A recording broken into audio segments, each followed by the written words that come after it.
엄마와 5살 된 아이가 공원을 산책을 합니다. 공원 한가운데 지나게 될 때 이 아기 눈에는 커다란 동상을 하나 발견하게 됩니다. 이 어린아이는 묻습니다. 엄마, 저 사람은 누구야? 엄마는 대답을 해줍니다. 이 사람의 이름은 무소린이라는 사람인데 독일의 히틀러와 함께 다른 나라를 쳐들어가서 수많은 사람을 죽인 아주 나쁜 사람이란다. 너는 커서 이런 사람이 되어서는 안 되는 거야. 알았지? 엄마는 아이에게 이렇게 동상에 대한 설명을 해주면서 그 나라의 과거에 있었던 사건을 현재 동상을 보고 있는 아이에게 너는 이런 사람이 되어서는 안 된다. 미래에 대한 이야기를 해주게 되는데 이것을 우리는 역사의식이라고 말합니다. 이 나라가 어느 나라입니까? 헝가리? 무소린이라는 사람이 헝가리 사람이에요?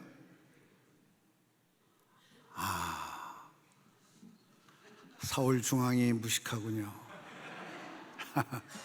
이태리입니다. 이태리. 이제 우리나라 이야기를 해보겠습니다. 김인현 3월 1일 정오, 터지자 밀물 같은 대한독립 만세, 대한독립 만세, 만세. 이 만세를 부르는데 일본 순사들이 대한독립 만세를 부르는 사람들을 칼로 찌르며 총을 쏘며 맨주먹으로 저항하는 태극기 물결을 해산시키고 있었습니다. 피 흘려가면서도 대한독립 만세를 부르짖었습니다. 지금부터 104년 전 1919년 3월 1일 종로이가 파고다 공원에서 있었던 3.1 만세 운동 현장에 우리 의식은 지금 100년이 지난 역사지만 마치 오늘 이 시간에 내가 참여한 사건처럼 가슴 아프고 열받게 됩니다. 이것이 바로 역사의식이에요. 오늘 고인을 추모한다니까 역사의식 얘기를 하는 거예요. 뚱땅지 같은 소리가 아니고. 제가 성경에 있는 이야기를 좀 하겠습니다. 모세가 하나님의 말씀에 순종하여 이집트에 종살이하던 이스라엘 백성을 수많은 사람들, 어떤 사람 학자들은 대개 200만이라고 그러는데 저는 그 유전자 공부와 유전적인 법칙과 그 생식의 어떤 법칙을 다 적용하면 200만이 훨씬 넘을 것 같아요.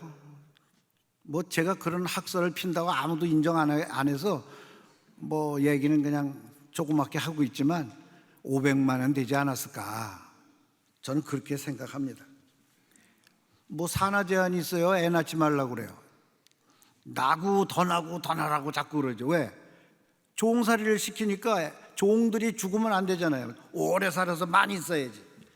자, 그런데 수많은 사람을 이끌고 홍해까지 갔습니다.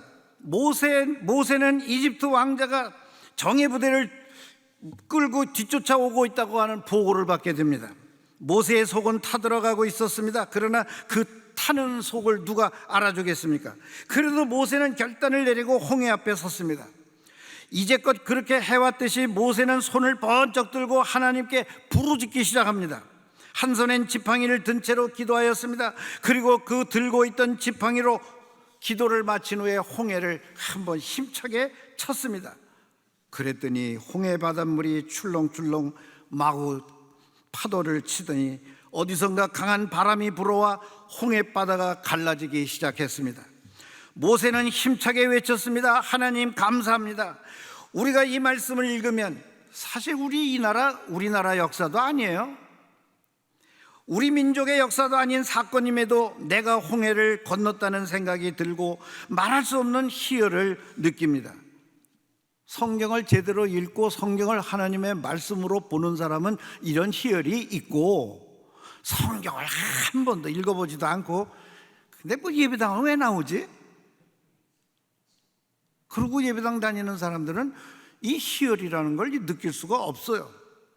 그 역사의식도 없는 거죠. 그런데 이게 하나님의 말씀이요, 하나님이 하시신 사건이요, 이게 생생한 역사예요. 이런 역사는 하나님이 지금도 일으키실 수 있다, 이렇게 믿으면 그게 바로 역사의식이다, 그 말. 우리가 성경을 읽을 때 이런 역사의식을 갖고 읽으면 성경에 기록된 하나님께서 행하시는 모든 일들이 다 내가 경험할 일들이 됩니다. 예수께서 병자를 고쳐주시고 일으키시고 듣고 보게 했던, 그리고 귀신을 제어하고 사탄을 이기셨던 일들과 그의 가르침들이 생생하게 내가 다 듣고 경험한 일들이 되는 것입니다. 앞으로도 수없이 경험할 일들이 있습니다. 중요한 것은 성경책이 단순한 책이 아니라 하나님의 생명의 말씀인 것입니다. 오늘 읽은 말씀을 잠깐 살펴보겠습니다. 예레미야 6장은 예루살렘의 임박한 심판과 파멸에 대한 내용입니다. 예레미야는 북쪽에서 올 재앙과 큰 파멸을 예고하고 있고 예루살렘 주민들에게 피난을 권하고 있습니다. 그는 예루살렘이 악을 저지르고 하나님의 말씀을 듣지 않아서 하나님의 진노를 샀다고 말합니다. 예레미야 6장 16절에 여호와께서 이같이 말씀하시되 너희는 길에 서서 보며 옛적 길 곧 선한 길이 어디인지 알아보고 그리로 가라. 너희 심령이 평강을 얻으리라. 그러나 그들의 대답이 우리는 그리로 가지 않겠노라 하였으며, 예레미야는 하나님께서 선한 길로 돌아오라고 권하고 평화가 없는데도 평화가 있다고 거짓말하는 선지자들을 비난합니다. 예레미야는 하나님의 분노가 가득하여 참기 어려움을 나타내었고 예루살렘을 향한 여호와 하나님의 진노를 전하면서 예레미야는 유다 백성들이 불순물로 가득하다고 말합니다. 이걸 쉽게 설명하면 하나님께서는 예루살렘 성에서 일어나고 있는 모든 악들을 징벌하기 위해 적군 바벨론 군대에게 나무를 베어 목책을 만들라고 말씀하십니다. 예루살렘 성을 공격하기 위해 공성태를 만들라고 하셨는데, 이 공성태라는 건 성벽을 무너뜨리거나 성문을 깨부시기 위해 그 굵은 나무에다가 앞에다가 쇠를 뾰족하게 만들어서 거기다 끼워가지고 여러 사람이 힘차게 가서 박는 거죠. 그러면 나무 문이 부서지는 거죠. 그걸 공성태라고 합니다. 그런데 얼마나 타락된 예루살렘이냐. 마치 샘이 물을 솟구쳐 냄과 같이 악을 쏟아내는 거예요. 그러면서 폭력적인 범죄 소리가 성 안에 가득하고 탈취와 살상의 소리가 계속 일어나기 때문에 그 세상이, 그 사회가 얼마나 타락된 것인가를 하나님이 보고 계십니다. 하나님이 예루살렘의 악을 보시고 바벨론 군대의 공격을 명령하는 것은 하나님이 바벨론 군대를 통해 예루살렘을 정결하게 하기 위한 것이었습니다.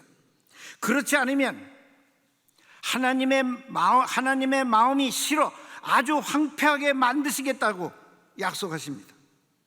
하나님은 이미 약속하셨습니다. 신명기 28장에 하나님의 약속을 지키면 복을 받고 거역하면 저주를 받게 되는 복과 저주가 담겨져 있는 말씀이 신명기 28장에 나옵니다. 오늘 우리 종교교회가 옛적 믿음의 선배 중 고인이 되신 네 분에 대하여 이렇게 기리는 것도 그분들이 우리 종교교회에서 믿음의 선한 길을 가셨고 자신들의 삶 전부를 하나님께 헌신하신 것을 모범삼아 담기를 바라는 뜻으로 우리들에게 역사의식을 일깨워주기 위해 오늘 이렇게 모인 것입니다. 오늘 우리는 과거를 회상하는 것만으로 끝나서는 안 됩니다. 앞으로 우리 미래 종교교회 후손들에게 어떤 조상으로 남아야 하는가를 오늘 모인 우리들이 다 생각해 보아야 합니다. 내가 이 종교교회를 떠나 내 영혼이 하늘로 갔다. 남아있는 종교교회 후배들은 나를 어떻게 기억할까? 이걸 생각하셔야 된다고 말이죠. 여기에 대한 명확한 해답은 히브리서 11장에 나와 있습니다. 하나님과 동행한 에녹의 믿음, 하늘의 본향을 바란 선진들, 세상이 감당치 못한 사람들, 믿음으로 꿈을 꾼 사람들, 세상의 위협을 극복한 사람들, 이런 사람들이 되기 위해서는 하나님의 말씀으로 살면 됩니다. 너희가 이 모든 법도를 듣고 지켜 행하면 내 하나님 여호와께서 내 조상들에게 맹세하신 언약을 지켜 네게 인애를 베풀 것이라. 신명기 7장 12절 말씀입니다. 역사의식에 대한 이야기를 한 번 더 강조하겠습니다. 과거의 역사를 통해 교훈을 얻고 과거 역사에 대한 올바른 인식을 통해 현실적 문제에 대처할 수 있는 힘을 얻는 것이 바로 역사의식입니다. 또한 이러한 역사의식은 현실에만 국한되는 것이 아니라 바람직한 미래를 도모하는 데도 중요한 역할과 의미를 제공해 줍니다. 과거를 죽은 과거로 보지 않고 현재 속에서 살아 움직이고 미래의 역사에도 작용하는 힘으로 보는 역사의 통일적 감각이 역사의식입니다.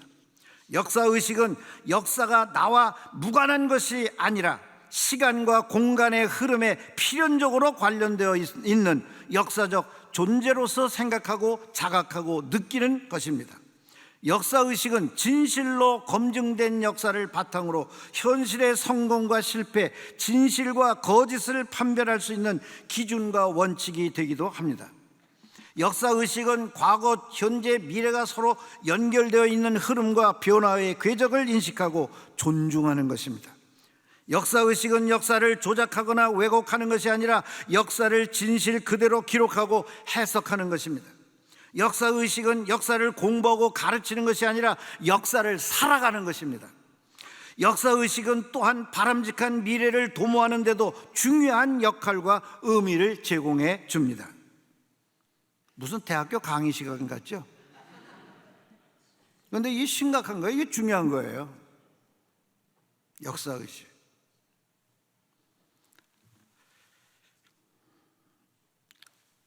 그래도 대한민국 최고 중앙부에 있는 우리 종교교회에 와서 설교를 해야 되는데 수준 미달인 교회, 수준 미달 설교를 하고 가면 여러분이 얼마나 실망하시겠고, 저런 사람이 우리 종교교회 출신이라니 한심하다 그럴 거 아니겠어요?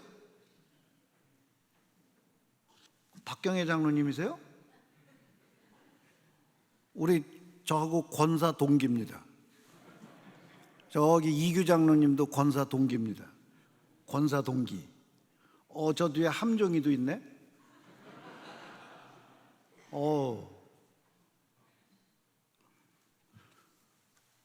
다른 분은 제가 눈이 나빠서 잘 못 알아보겠습니다. 이 교회의 역사란 하나님의 말씀인 성경의 가르침을 실천하며 살아가는 사람들의 생활이 바로 역사입니다. 그렇게 살아간 사람들의 발자취가 어떻게 남겨져 있느냐가 그 교회의 역사가 되는 것이며, 그 역사를 잊지 않고 이어져 가는 삶이 되는 힘의 원천이 바로 우리 종교교회의 역사의식이 되어야 하는 것입니다. 오늘 기념하는 네 분 외에도 1900년에 설립된 이후 123년 긴 세월 동안 어떤 사람들이 우리 교회를 통하여 살아갔는지에 대한 자취를 살펴간다면 앞으로 123년 그 미래가 보일 것이다, 그런 말이죠. 에두아르드 케가이라는 감독이 있습니다. 아주 훌륭한 감독입니다.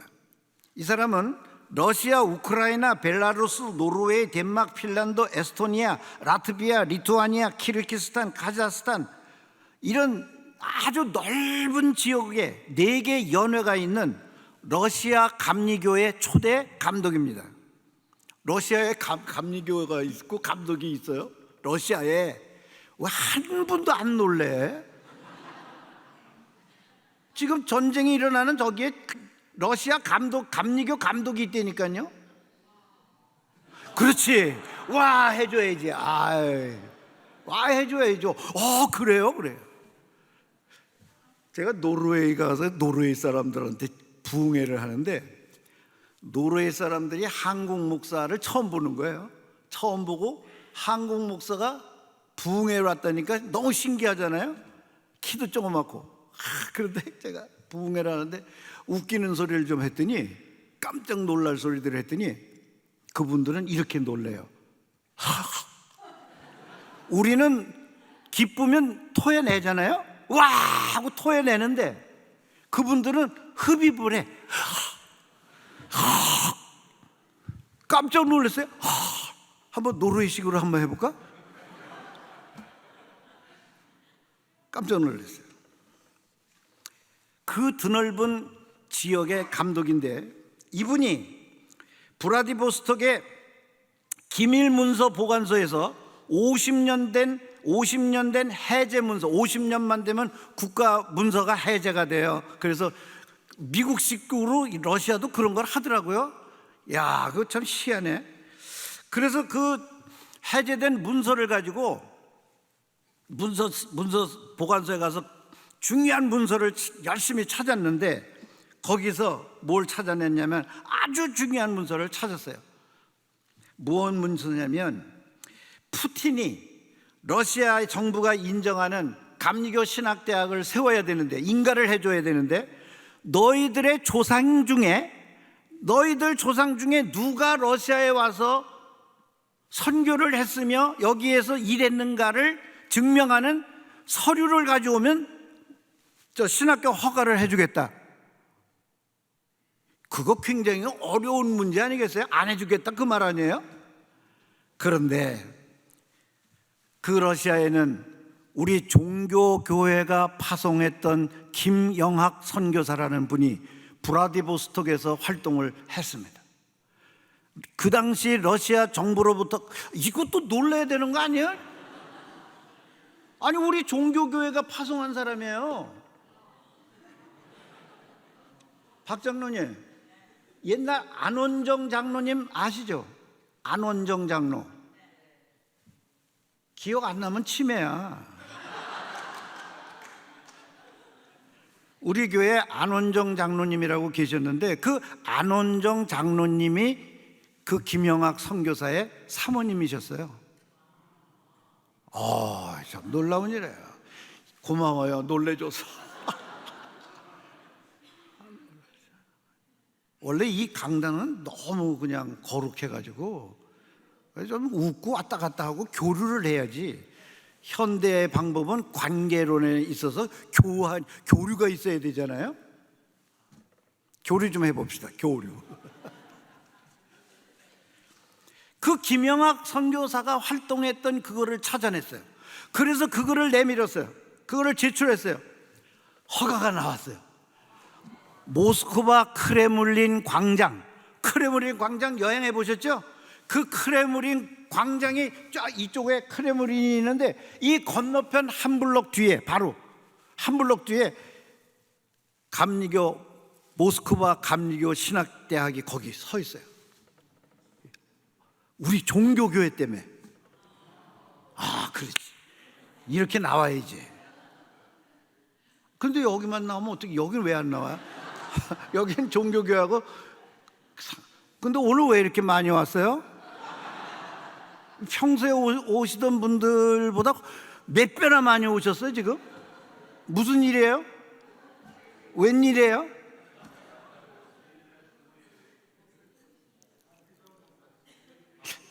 그거는 뭘 내가 인물이라고 그렇게. 그래서 푸틴이 러시아 정부에서 인정한 신학교를 허가해 줘가지고 러시아 감리교 신학대학교 총장은 세르게이 니콜레프라고 하는 사람이 지금 신학대학장으로 있습니다. 총장으로 있어요. 내가 왜 이렇게 자세히 알아요? 내가 왜 이렇게 자세히 아냐고. 신학대학교에 가서 내가 강의를 했거든요. 내가 이래봬도 러시아 신학대학에 가서 러시아 사람들 신학생들한테 강의를 했다니까. 이걸 믿어줄 사람은 함종인밖에 없어요.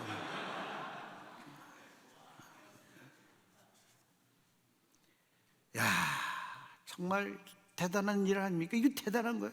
그런데 내가 거기 갔다 와가지고 우리 종교교회에서는 김영학 선교사를 위해서 그걸 기념하는 무슨 뭐가 있나 하고 봤더니 역시 역사의식이 없는 교회야. 아무것도 안 하고 감리교 본부에서 왜 그걸 해? 우리 교회에서 파송하기 위해서 우리 교회에서 월급을 보내고 다 했는데 감리교 본부에서 보냈나? 그때 총리사였던 분이 양주삼 총리사셨습니다. 그때. 그 양주삼 총리사 기념예배당 아니에요 우리 교회가? 그래 얼마나 대단한 교회냐고요. 이 교회가. 다른 교회 다니신 분이 혹시 한 분이라도 오셨다면 우리 종교교회를 다녀주시기 바랍니다. 훌륭한 교회입니다. 예수님을 십자가에 달아 죽인 뒤 그 시체를 무덤에 넣고 돌문으로 굳게 봉했습니다.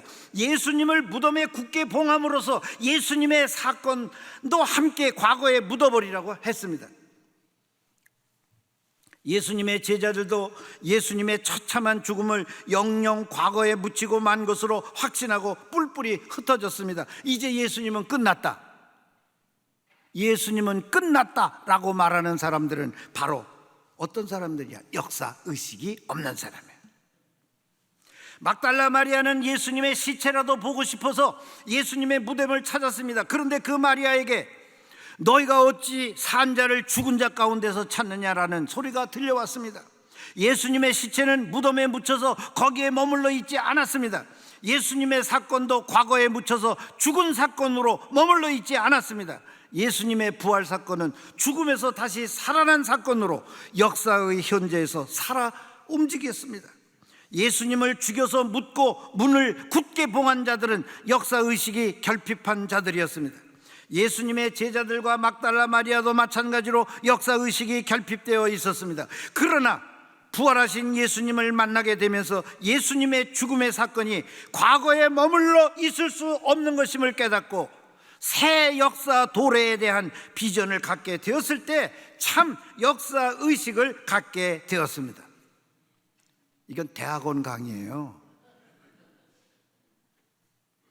3400년 전 시내산에서 주신 하나님의 계명을 역사의식이 있으면 무슨 일이 있어도 지킵니다.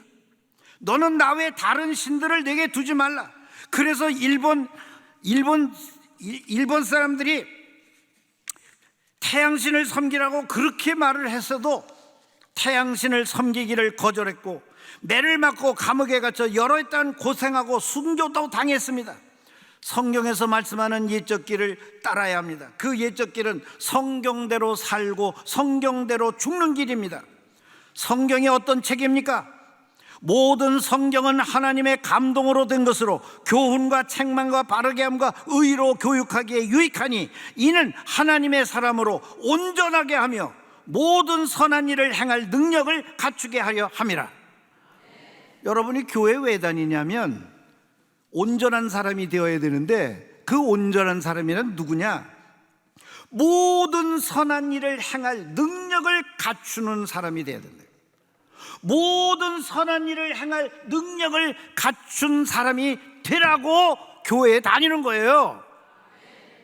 그거 이상도 그 이하도 아니에요. 그것 때문에 십자가를 지신 거예요. 온전한 사람. 우리 한번 해봐요. 온전한 사람. 예수 믿는 게 뭐냐 그러면 온전한 사람이 되는 거예요. 이렇게 얘기해야 돼. 온전한 사람. 그러면 온전한 사람은 어떤 사람이냐? 모든 선한 일을 행할 능력을 갖춘 사람. 디모데 후서 3장 16절부터 17절까지 있는 말씀입니다. 우리가 과거에 있는 분들을 왜 기려야 되느냐? 그분들이 행했던 것들을 우리가 배워서 우리가 그렇게 헌신적으로 하나님 말씀대로 순종하여 살고 그 순종하여서 살면서 이 세상에 빛이 되고 소금이 될 만큼 모든 선한 일을 행할 능력을 갖추기 위한 사람이 되기 위해 교회를 나오는 거다.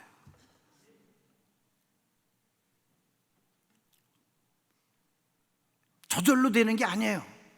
하나님 말씀에 순종해야 돼요.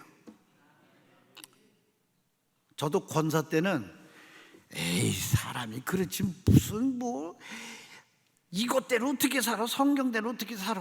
그냥 적당히 또 넘어갈 건 넘어가고 아이 또 그런 건 남한테 크게 해를 안 주는 거라면 뭐 적당히 사는 거지 아이 어떻게 그대로 살아? 난 못 살아 안 된단 말이에요. 그 집사도 안 되고 권사도 안 되고 장로도 안 되고 목사도 안 돼요. 그건 다 그렇게 돼야 된다. 그래야 세상이 바뀌어요. 그래야 교회가 이 세상에 존재 목적이 있습니다. 왜 교회가 존재해야 되느냐? 그렇게 욕을 먹으면서도, 욕 먹어도 한 번도 무슨 반대 성명서 내는 교회가 한 대도 없어. 야, 요새 교회는 썩었다, 뭐 부패했다, 뭐 어찌고 저찌고, 뭐 무슨 교회 말들이 많아요. 그냥 그래도 성명서 내는 데가 없어요. 그러면 우리는 어떻게 해야 되느냐? 그냥 우리가 살고 있는 데서 살아있는 역사를 써내려가야 됩니다. 앞으로 세상에 다시 예수님이 오실 때 부활의 날을 맞이할 사람이라면 역사의식이 투철하여 옛 믿음의 사람들이 하나님의 말씀에 절대 순종했던 것처럼 성경대로 살아서 온전한 사람이 되라는 성경 말씀에 귀를 기울여 순종하는 자가 역사의식으로 깨어있는 자며 영광스러운 부활에 참여하는 온전한 사람입니다. 하나님은 지금도 모든 선한 일을 행할 능력자인 온전한 사람을 찾고 계시는데, 여러분이 나 여기 있습니다라고 손들 수 있겠어요? 주님이 온전한 사람을 찾으실 때 선한 일을 행할 능력자가 어디에 있느냐? 여러분이 손드실 자격이 있나요? 자신이 있나요? 어떻게 하면 좋아요? 세월은 가는데. 모든 선한 일을 행할 능력자가 되어야 됩니다. 우리가 과거의 역사로부터 배우는 그것이 그냥 배움 자체로만 끝나면 안 되고, 우리가 어떤 조상이 되고 어떤 역사가 써내려가서 내 다음 세대들이 내 역사를 보고 온전한 사람이 될 것이냐, 이렇게 물려가야 된다는 거죠. 우리 찬송 하나 할까요? 438장 438장이 맞나?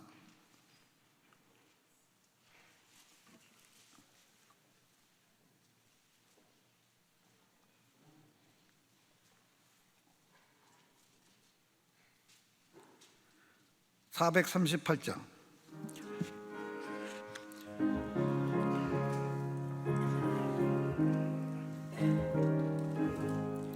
내 영혼이 은총 입어 중한 죄짐 벗고 보니 슬픔 많은 이 세상도 천국으로 화하도다. 할렐루야 찬양하세. 내 모든 죄 사함 받고 주 예수와 동행하니 그 어디나 하늘나라.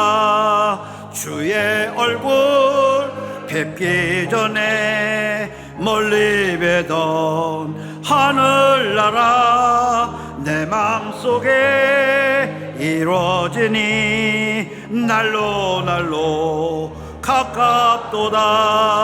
할렐루야 찬양하세. 내 모든 죄 사함 받고 주 예수와 동행하니 그 어디나 하늘나라. 높은 산이 거친 들이 조막이나 궁궐이나 내 주 예수 모신 곳이 그 어디나 하늘나라. 할렐루야 찬양하세. 내 모든 죄 사함 받고 주 예수와 동행하니 그 어디나 하늘나라. 이 시간 우리 다 같이 합심해서 주여 온전한 사람이 되게 해주세요. 내가 살아가는 내 삶의 그 언저리에서 모든 선한 일을 행할 능력자가 되게 해 주십시오. 오늘 이 밤에 결단하고 하나님이 찾으시는 사람이 되시기를 바랍니다. 주여! 주여! 주여! 전능하신 하나님 아버지, 오늘 이 종교교회가 하나님 앞에 올바로 센 교회로서 온전한 사람의 산실이 되기를 원합니다. 하나님 아버지 은혜를 베푸사 오늘 하나님 앞에 대사롭게 헌신하고 다짐하는 영혼들이 되게 도와주시어서 모든 선한 일에 온전하게 행할 사람들이, 능력을 행할 사람들이 다 되게 하여 주시옵시기를 간절히 빌고 원합니다. 아버지 하나님, 대대로 하나님 오가는 모든 사람들이 이 성전을 거쳐갈 때마다 새로운 하나님의 사람으로 거듭나게 도와주시옵시고 성령의 충만한 사람들 되게 도와주시옵시고 하늘의 영광을 드러내는 귀한 영혼들 되게 하여 주시옵소서. 아버지 하나님, 영혼의 값진 영혼들을 가진 사람들이 되게, 존귀한 영혼들이 되는 사람들이 되게 하시고, 아버지 하나님, 회개하여 하나님 앞에 선하는 모든 사람들이 뜻을 가지고 하나님을 사랑할 수 있게 하여 주시고 하나님의 말씀대로 순종하며 살아가는 귀한 영혼들 되게 하여 주시옵소서. 감사하며 예수님의 이름으로 기도하옵나이다. 아멘.